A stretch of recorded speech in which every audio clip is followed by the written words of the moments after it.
As you just heard from the one of our former interns who served the intern at the Tokyo Star Bank, where Brother Budge is the CEO, and as you heard from the prayer, he is also a bishop of the Tokyo ward. We call it the Gaijin ward, but anyway, Tokyo 4th ward. And anyway, he wears many hats. And I wondered what would be, being that I'm Japanese, the title is very important. And I thought of many titles that he wears. He wears. But I thought probably in this audience, best thing to do is to call Brother Budge. So Brother L. Todd Budge is the president and CEO of Tokyo Star Bank Ltd.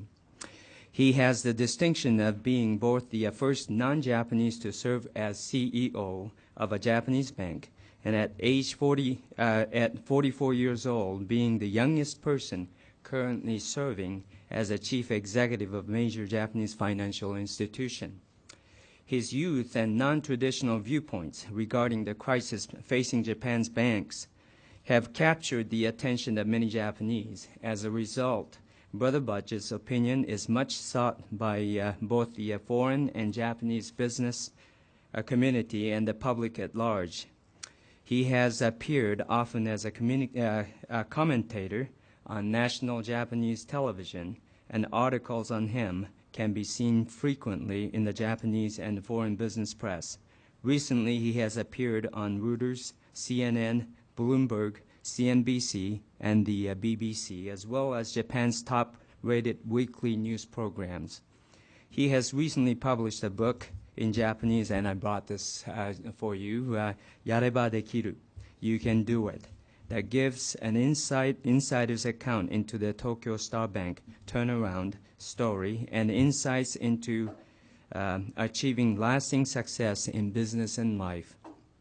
In addition to his activity in Japanese banking circles, which include being the first foreigner as member of Japan's Regional Bankers Association, Brother Budge is an active member of the community, sitting on the board of the American School in Japan and serving as a member of the Marriott School of Business National Advisory Council and the Young Presidents Organization.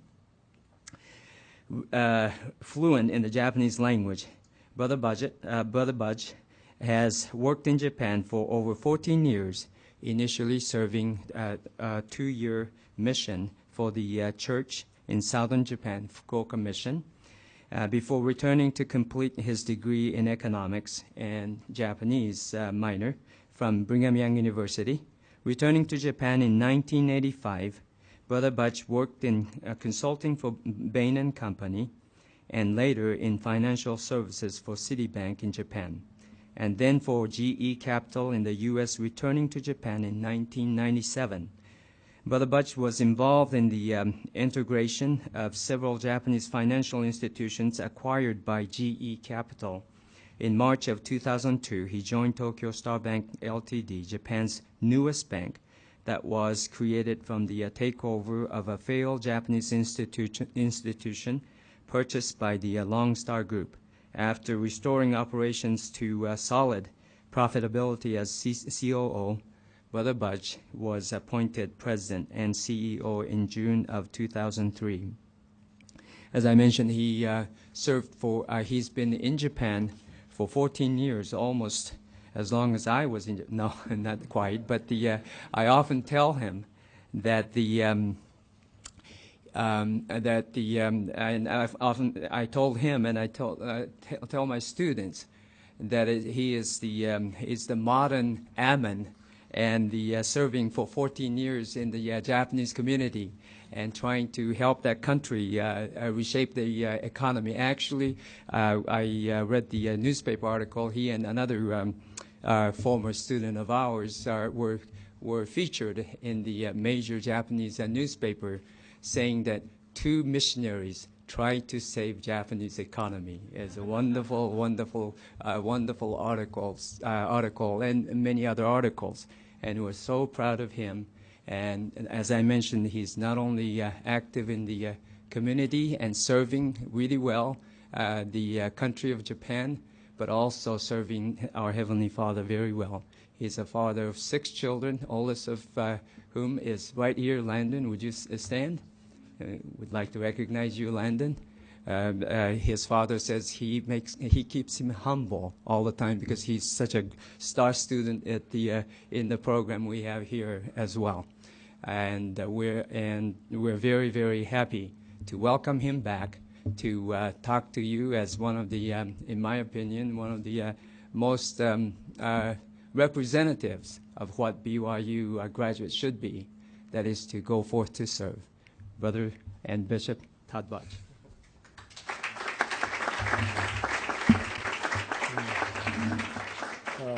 Thank you, Professor Watabe. I had Professor Watabe for Japanese when I got off my mission. I think this was back in 1981. I had him, and he looks exactly the same as he did back in 1981. He looked young then. He still looks young today. So it's great to see him still Genki. Also, I was a little bit nervous about speaking at the David M. Kennedy Center for International Studies. I thought, that's quite a center, and David M. Kennedy is a world-renowned statesman. I was a prior ambassador, and so I started to read about David M. Kennedy a little bit, learn a little bit more about him, and I didn't realize that he was a banker. He actually was the president and CEO of Continental Illinois National Bank and Trust Company of Chicago. And as I read about him, I found that he was appointed CEO in 1959, which is the year that I was born. And that's about where the similarities all ended. He went on to do a lot of pretty impressive things, but it's an honor and a privilege to speak in this center. What I wanted to do today was give an overview of Tokyo Star Bank and some of the lessons that I've learned over the last few years as we've tried to transform the bank. I know this is a pretty diverse audience. We have Japanese students and MBA students, business students, and quite a diverse group here. So I wanted to keep my comments somewhat general, but talk about some of the things that I've learned over the last couple of years. See if we can get this thing going. So I thought I'd do first is give you just an overview of Tokyo Star Banks to provide some context, and then talk about our mission, our vision that we have for the bank, the strategy, and then how we're going about trying to execute that strategy. And then look at the bank from 4 different perspectives. One from the people and technology perspective. People and technology are key to executing a strategy. Talk about it from a customer perspective, because without customers, you really don't have a business. Look at the core processes that we use to deliver customer experiences. And then lastly, from the shareholder perspective, and talk about some of the financial results that we've been able to achieve in the last couple of years. But first, let's go back in time. And, well, before we do that, let's take a quick look at the bank. We've got about $11 billion in deposits and about $7 billion in loans outstanding. For you bankers out there, we've got a Tier 1 or capital adequacy ratio of 9.2%, which basically means that we have sufficient capital so that we're a very strong bank. And we've got shareholders' equity of about $700 million. And last year, we reported about $140 million in net income. Have a strong credit rating, 717 full-time employees, and about another 350 or so part-time and temporary employees, and 31 branches and 2 sub-branches. We used to have over 100 branches. We've been scaling back and focusing, and I'll talk about that a little bit later, on focusing on other channels in addition to branches. To give you a little bit of the history, Tokyo Sowa Bank is the predecessor bank to Tokyo Star Bank. It was founded in 1950 as a mutual bank and was listed on the Tokyo Stock Exchange in 1966. But then due to a series of integrity issues where the management actually broke the law and some of the officers of the bank were put in jail, they lost customer confidence and racked up losses of about $6.6 billion.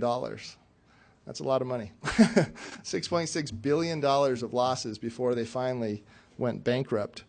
Now today, we've created a new bank called Tokyo Star Bank, which is built, and I'll talk about this a little bit later, on the old Tokyo Sowa Bank. We've been fully recapitalized. We're focused on serving our customers and providing solutions to them. We've achieved a high level of profitability. We've improved the efficiency. We've cleaned up the non-performing loans. That's what the NPLs are.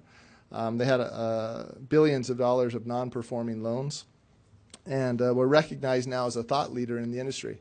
By thought leader, I mean it's a bank that people are talking about, that's generating a lot of excitement, that's growing, it's dynamic, and it's innovative. And although we're much smaller than the bigger competitors, we're looked at as a leader in terms of our innovating in the industry. And we're also expanding beyond Tokyo and growing nationwide. To give you a little bit of background on the sale of the bank, the financial system in Japan has been in a state of crisis for the last 10 years. The non-performing loans in the industry total $226 billion, which is a huge drag on the economy and creating incredible economic pressure.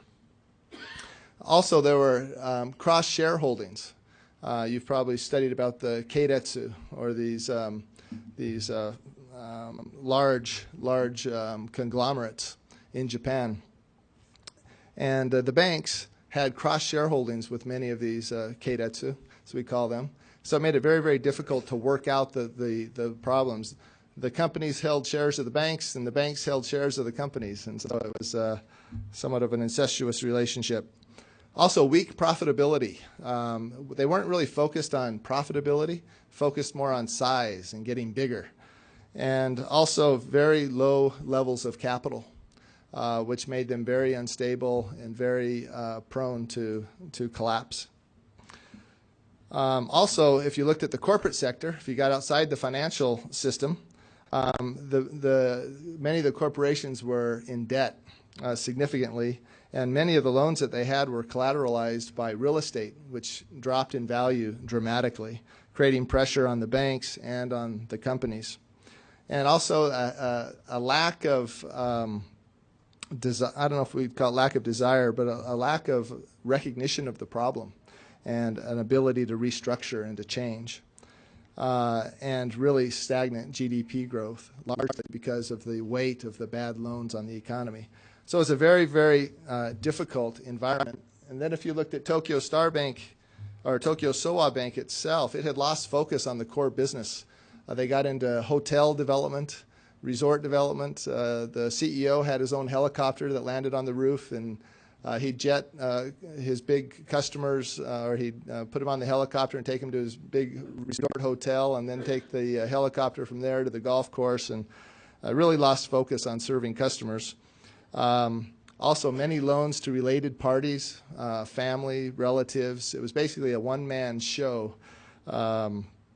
And not very well run. Very, very archaic management system. In fact, there weren't any PCs in the bank when we took it over. If you can imagine that, running a bank without any personal computers.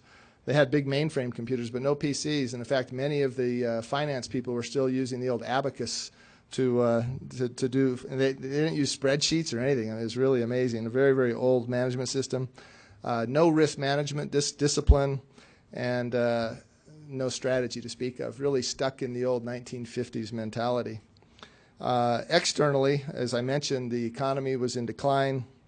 Competition from foreign entities was heating up, and they were just oblivious to really what was going on around them in the financial system, which led in June of 1999 to the collapse of the Tokyo Sowa Bank. It was taken into receivership by the government, and which opened the door for Lone Star to come in. So what Lone Star did, they didn't want to have all of the liabilities of the old bank, the legal problems and everything. So they set up a new bank and transferred the banking license into this new entity and purchased the assets and the liabilities of the failed Tokyo Sowa Bank. There's about $8 billion of deposits. or liabilities as we call them, and about $5 billion of assets that were transferred into this new entity. Also about 800,000 customers. And then Lone Star is not a bank, so they went out and hired bankers to run this new investment that they'd made, which is, as you can imagine, a very, very risky, bold move to buy a bank in this type of situation, in that type of an environment. And then they launched Tokyo Star Bank in June of 2001 and began executing a very aggressive turnaround plan. I won't go through all of this, but just suffice it to say that we focused on three areas: improving the efficiency of the bank because they were losing money, highly inefficient, and then accelerating growth, and mainly focusing on repeatable income streams. So trying to develop a whole new set of products and services to drive growth.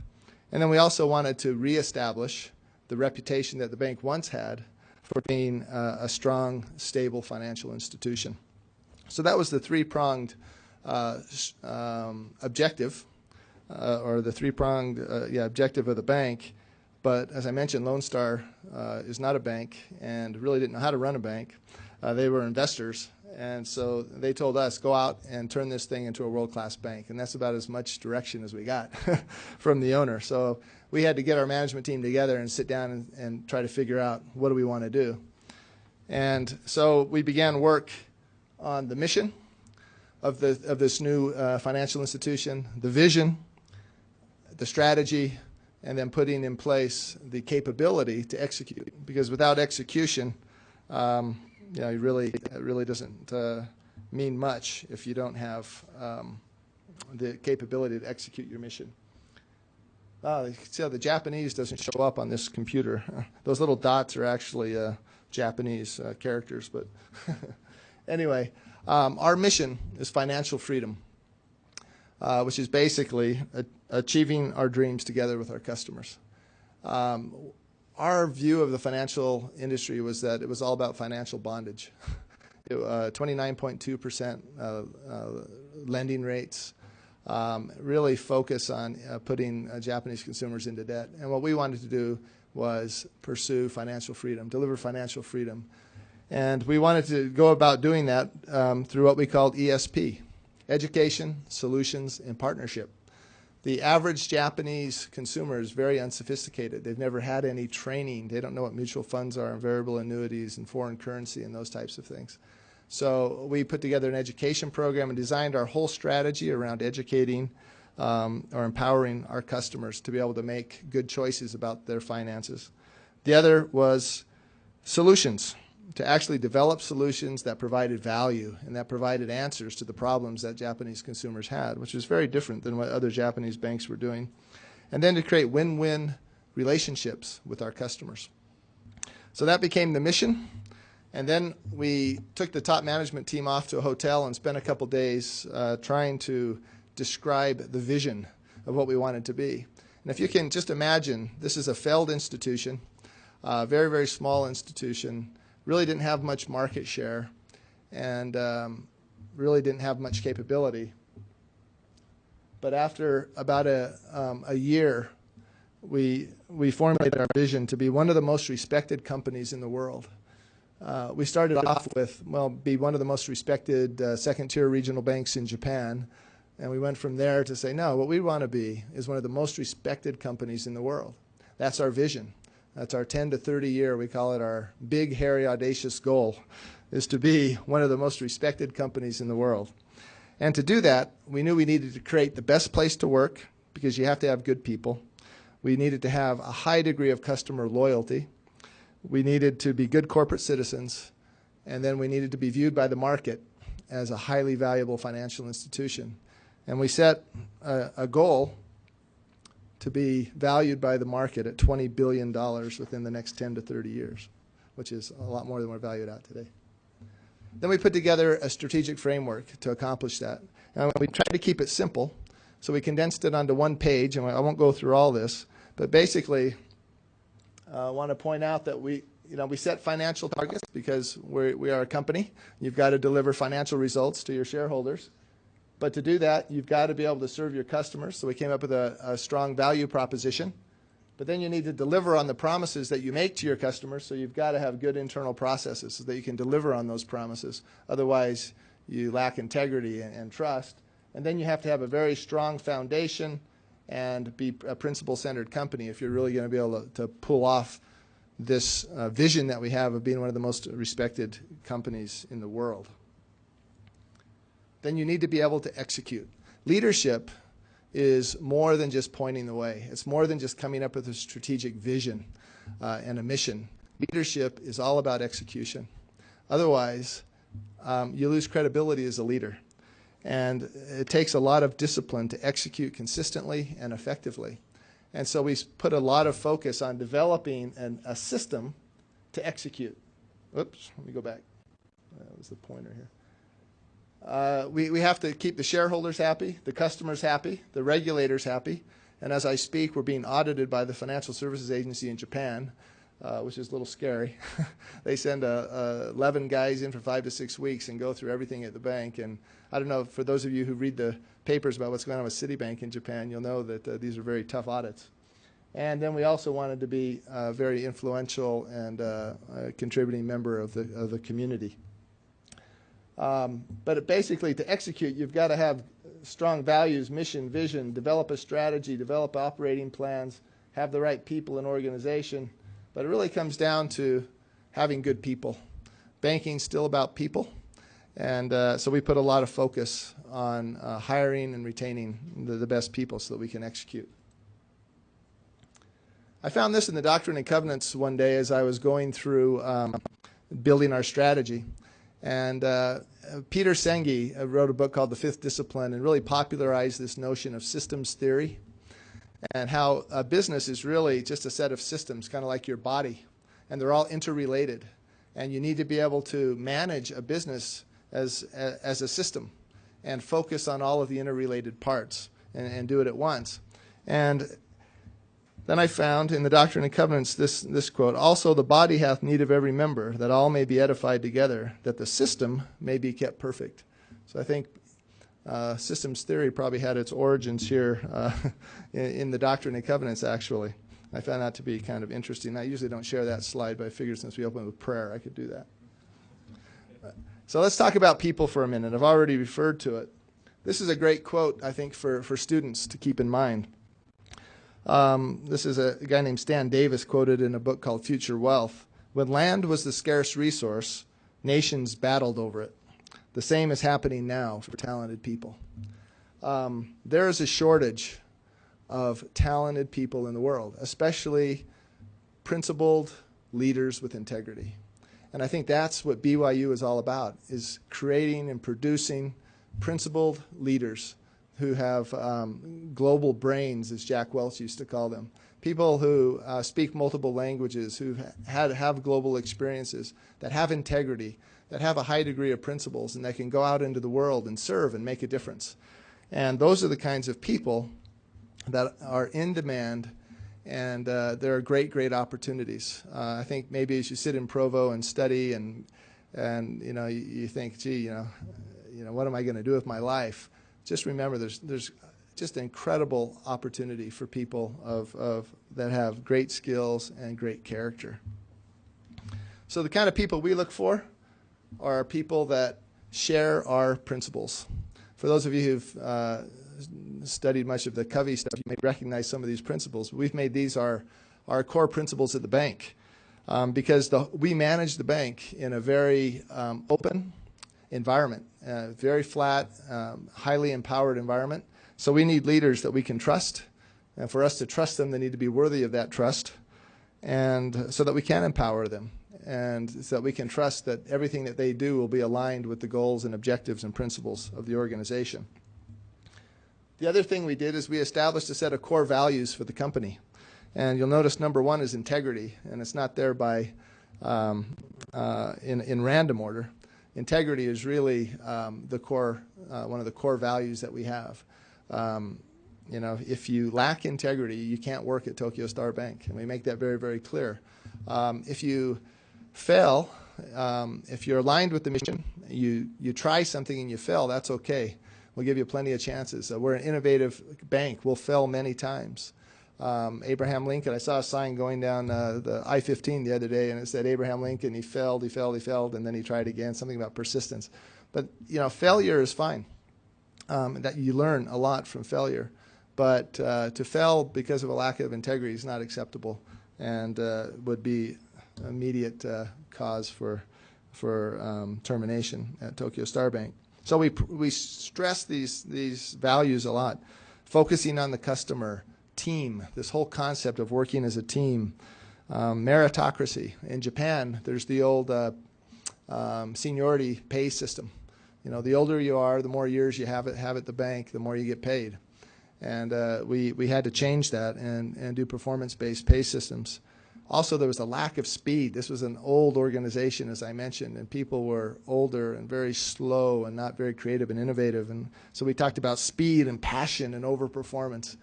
And with missionary zeal, we preached these values over and over and over and over until they began to sink in a little bit.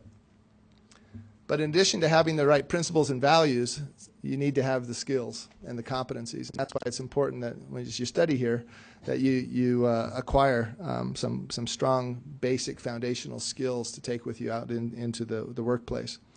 And these are the kinds of things that we were looking for, that we needed. We need people with good communication skills, risk management skills, finance skills, sales and marketing skills. PQM is quality management, leadership, management, IT, or information technology skills. These were the skills that were lacking in the bank and that we had to go out and get. So we put together a whole new management team. Everybody on the management team is new. They're from the outside, and because we didn't have the skill sets that we needed inside. And as I mentioned before, there were a lot of integrity issues at the old bank. So we put together a very, very strong, I'd match this management team up against any other financial institution in Japan. And we continue to build the team. In fact, we have two other very senior bankers from large financial institutions that will be joining us soon, who've also bought into the vision that we have and are excited about building Tokyo Star Bank. This, you can tell, had a lot of Japanese in it, but basically, this is our org chart. And if you could read Japanese, right in the mid, whoops, let me go back. Keep hitting. Right here it says customer, okyakusama. So this is what, have you ever seen an org chart with a customer on it? This is kind of innovative. Got the customer here, and then all these circles are the different teams that directly touch the customer, the people closest to the customer. Usually you'll see org charts that are very hierarchical with the president at the top and then the senior vice presidents and so on and so forth. Well, we put the people that serve the customer and touch the customer closest, and then I'm all the way out here. The board of directors is out here, and we just show that we're really focused on the customer, and each one of these circles is a team, and each team has a team leader. We talk about having two types of teams, work teams that are permanent, and then project teams that are cross-functional, and that change depending on the tasks that we have before us. So we have a very innovative culture that's very flat, very open, and very exciting to high-potential Japanese employees. Because they work in very, very different environments, and this is very exciting to very innovative and creative people. We also changed our corporate governance structure. We had a very difficult corporate governance structure. We had a board of directors, and then we had the executive officers, and it was very unclear who was supposed to do what. And many of the decisions that I needed to make to run the bank had to be taken to the board. So I was continually preparing presentations to take to the board, and these were a bunch of guys that were kind of disconnected from the business to begin with, and it was more of a rubber stamp. And so it was a lot of work. It was very slow, very inefficient. And they changed the commercial code in Japan to allow a new type of structure, very similar to a U.S. governance model. And so now the board provides oversight, and the executive officers, and I'm the chief executive officer, we have the authority delegated to us from the board to execute the business. So we're able to move very, very quickly, and then after the fact go to the board and explain why we did or didn't do certain things. So it makes it very, very, very efficient. Very, very transparent, because we are accountable, very fast. We feel very empowered, and we're able to move much more quickly than our competitors. They say if you're a small fish with lots of bigger fish, in the ocean, the only way you survive is if you swim faster than the big fish. And so speed to us is very, very important because we're a small fish with a lot of bigger fish around us. But we're many times faster than them, so we're okay. We'll survive. The other thing you need to do, in addition to having good people, is give them the tools that they need to get the job done. As I mentioned, there were no PCs, a very antiquated infrastructure at the bank. And so we put in a whole new infrastructure in terms of technology, very open systems, and giving people the tools that they need to get the job done and to serve the customers. Because at the end of the day, it's all about serving customers. So if you have the right people and the right tools, you can begin to focus. And it's real important in developing a strategy that you understand who is your customer. That's really where it begins. And we don't try to be everything to everybody. Otherwise, you end up being nothing to everybody. And so you really need to understand where are you focused, who is your customer, what are you going to do, but more importantly, what are you not going to do. And so we focus with laser precision on two segments of the market, the retail banking sector and the small and medium-sized enterprises. And I won't go through this in detail, but basically what we provide are retail banking services and then a whole new set of new and innovative services to help small and medium-sized businessmen be successful. ESP, Education, Solutions, and Partnership, apply to both the retail and the corporate customer. So we need to understand, what is our customer value proposition? Why Tokyo Star Bank? Why should someone do business with us? And one is the brand and the image. We're trying to create a brand that says, hey, you can trust us. You can talk to us. You can partner with us. We're easy to use. We're different than all those big, bureaucratic, slow, customer-unfriendly Japanese banks out there. The other thing is that we're your partner. We're your friends. We're friendly. We have valued solutions, and it's an intimate relationship. There's basically, when you design a strategy, there's three different approaches you can take, three generic approaches. One is this high-touch, intimate kind of a strategy. Another is the Walmart strategy, which is low cost. You compete on mainly your value proposition is that you're low cost. The other is to have superior product, like Intel, for example. Intel, basically, their strategy is to have superior product. Well, we chose to have the intimacy approach, to really focus on customers, to be warm and friendly and value added for our customers. That's not to say that we're not cost effective and that we don't have great products, but you really have to focus on one, otherwise you become, you have a very unclear image. The other is when you deliver products and services, you need to be consistent with the brand and with the rest of the value proposition. And so we look at products, we develop products fast, products that are flexible, easy to use, priced right. So all of the services and products reinforce this image that we're trying to create in the marketplace, which creates a positioning statement for the bank. And it's all about, for us, it's about creating wow customer experiences. In other words, we want our customers to love us.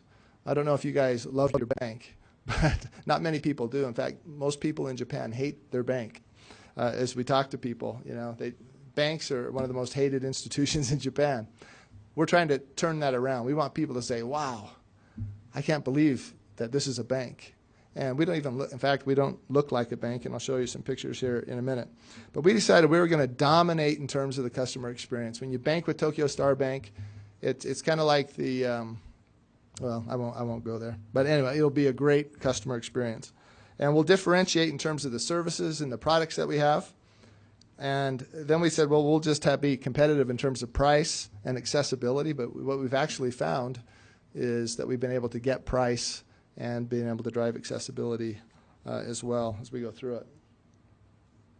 But to do this requires a great amount of discipline and great processes. And that's something that banks usually don't talk about, is process management. Maybe in engineering and manufacturing, you'll hear a lot about quality and total quality management, that kind of thing. But it's just as applicable and just as important in a services industry and in a bank as it is in manufacturing. Otherwise, like I say, it's all about keeping promises that you make to customers. And if you don't have the processes to deliver, you break your promise. So we came up with these 5 core processes at the bank, and then we developed a quality management system that we call innovative quality, IQ squared. The squared just kind of means you kind of get this exponential effect as you focus on innovation and quality management. But the first thing we do, it all starts with an idea. Whoops, keep hitting the wrong button here. It all starts with an idea, and that's why people are so important, because ideas come from people, not from machines. You want people that are creative and that have great ideas, and then you take that idea, and the whole game here is to take a great idea and implement it and execute it faster and better than anybody else out there. And that's what this is what our processes try to get at. So we begin with understanding what are the customer's needs, coming up with ideas, and then developing solutions. Banks in Japan are horrible at marketing, especially consumer marketing. So we hired some of the best consumer marketing people in Japan, because it doesn't do any good to have great ideas and develop great solutions if nobody knows about them. So you got to have great marketing people. And then we had to create a sales culture. This was an operational culture, a bureaucratic culture. It was not focused on customers, and the last thing people had time to do is sell something.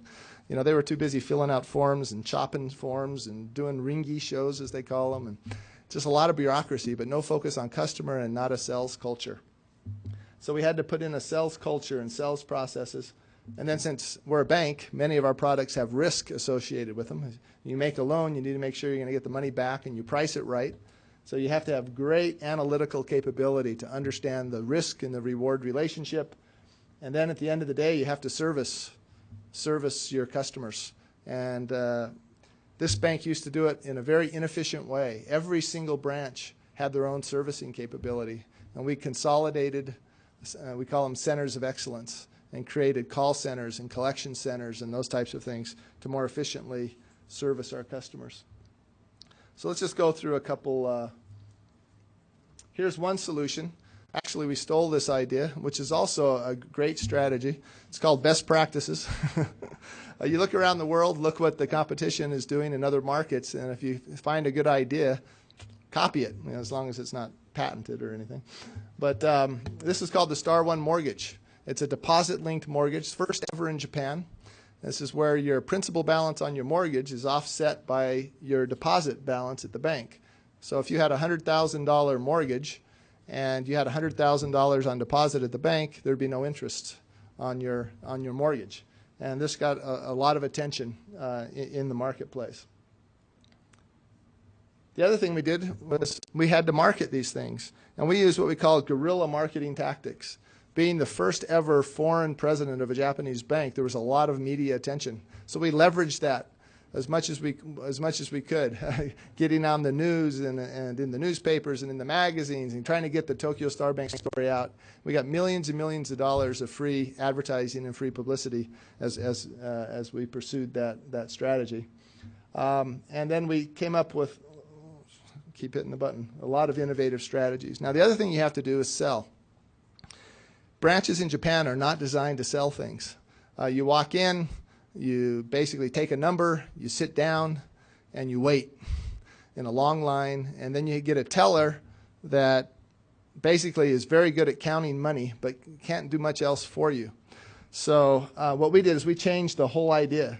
We put together external sales forces, and then we started to design branches that were very, very focused on selling. The picture on the right here, is an actual picture of our branch in a city called Jiyugaoka, which is a very high scale. And these were the early designs that we worked with the architects on. And this was the actual implementation of those designs. We have 14 of these type, we call them financial lounges. These are coaching booths. The whole idea was to put a kitchen table in the branch. And so rather than in Japan, the banker sits up at the high counter and the customer's at the low counter, and the banker it's kind of this power game that they play. Very intimidating. Well, we sit and no one else can see what's on the computer screen except the banker. Well, here we sit side by side with our customer. We both look at the screen together. We have whiteboards that you can write on the walls, and we have these little pull-down Venetian blind type things that have financial concepts. And so we do education, talk about solutions, and then create partnerships in these sales spaces. In the old branches, 70% of the branch was back office for the bankers, and 30% of it was customer space. We flipped that around. In fact, we went to 80-20.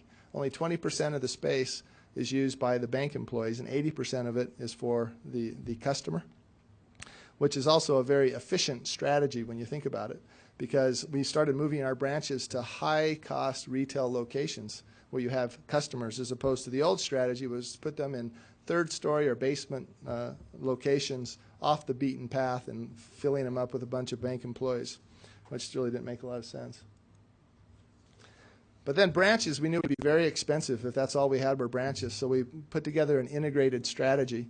We developed internet banking. We have a really neat little internet banking site. Actually, when you go onto the site, she bows to you, very Japanese style. And if you click on these buttons here, it's like in the branch where it pulls down the Venetian blinds.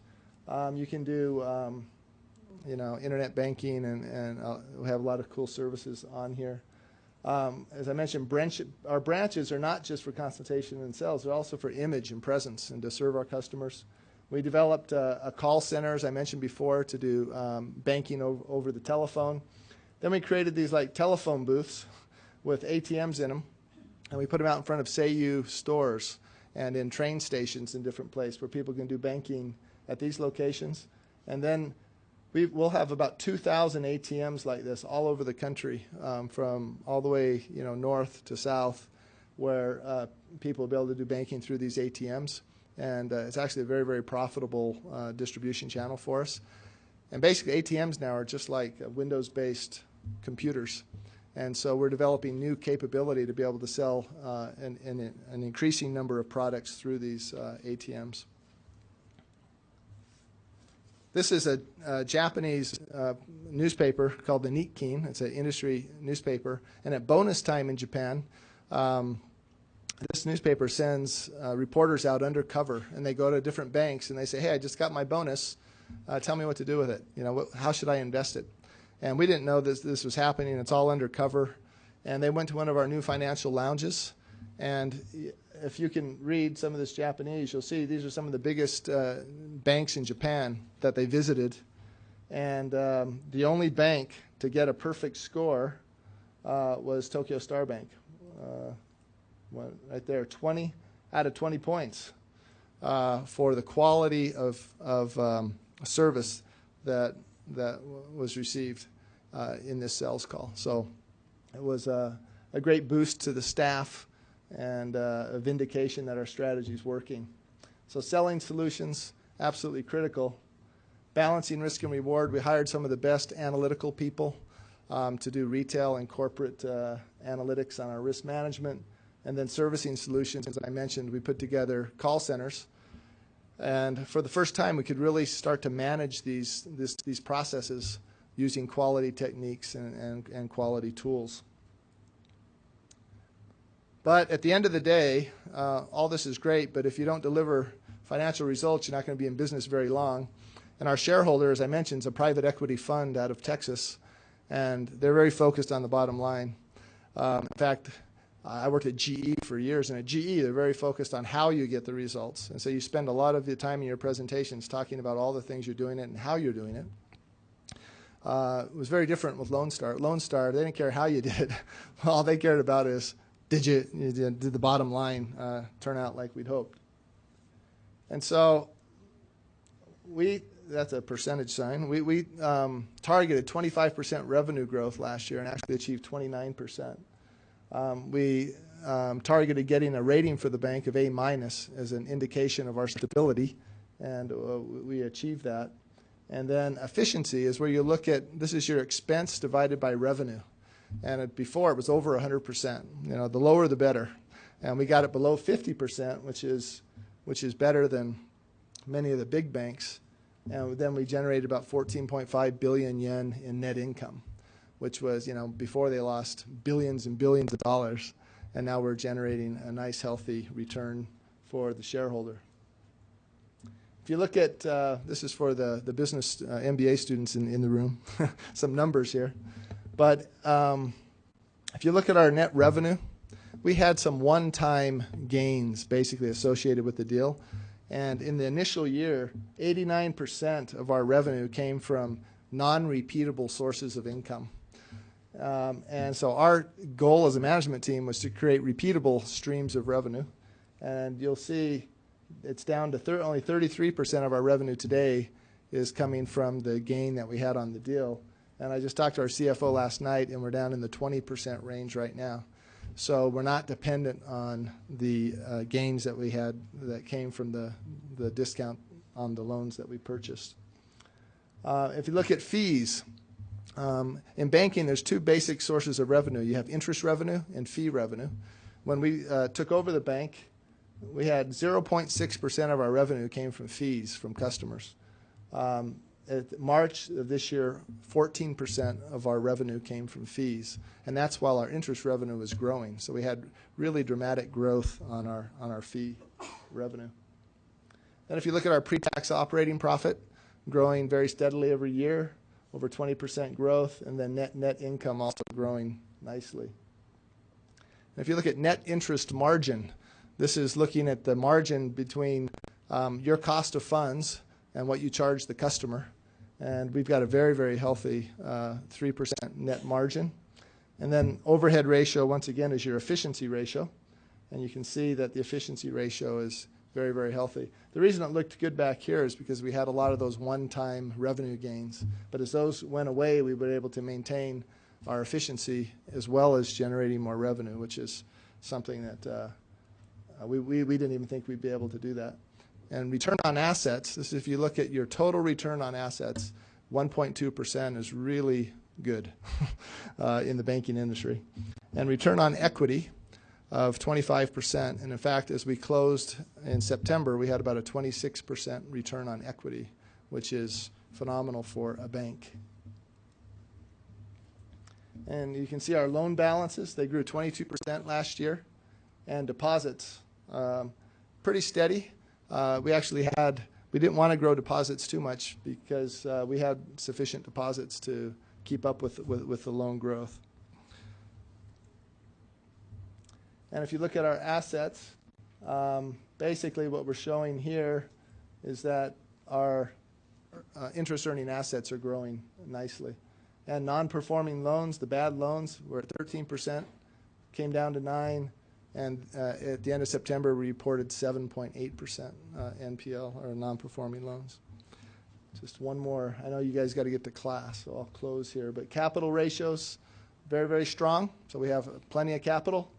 And our capital is mostly cash, as opposed to the other banks. They have lots of accounting tricks to inflate their capital base. But ours is real capital. We call it Tier 1 capital, which shows that we have a very, very, very strong capital base. Oops. Let's go back. Good. Going the wrong way here again. Let's go. So it's all about financial freedom. It's the vision that we have for the bank. It's been an exciting couple of years as we've taken a very old bank that had lost, that had no vision, had no strategy, was bleeding a lot of money, and turned it into a financial institution that's growing, that's innovative, and that's delivering financial freedom to our customers. So it's been a great story in Japan, a great transformation story, and one that we've only just begun. We've still got a long way to go. We've got very aggressive goals, and but we're feeling good about where we are. And I hope this was helpful to you to kind of see a real-world example of what you can do when you get out of school and some of the fun that you can have. So I don't know, how do you close a speech at the David M. Kennedy Center? Do you say, thank you very much?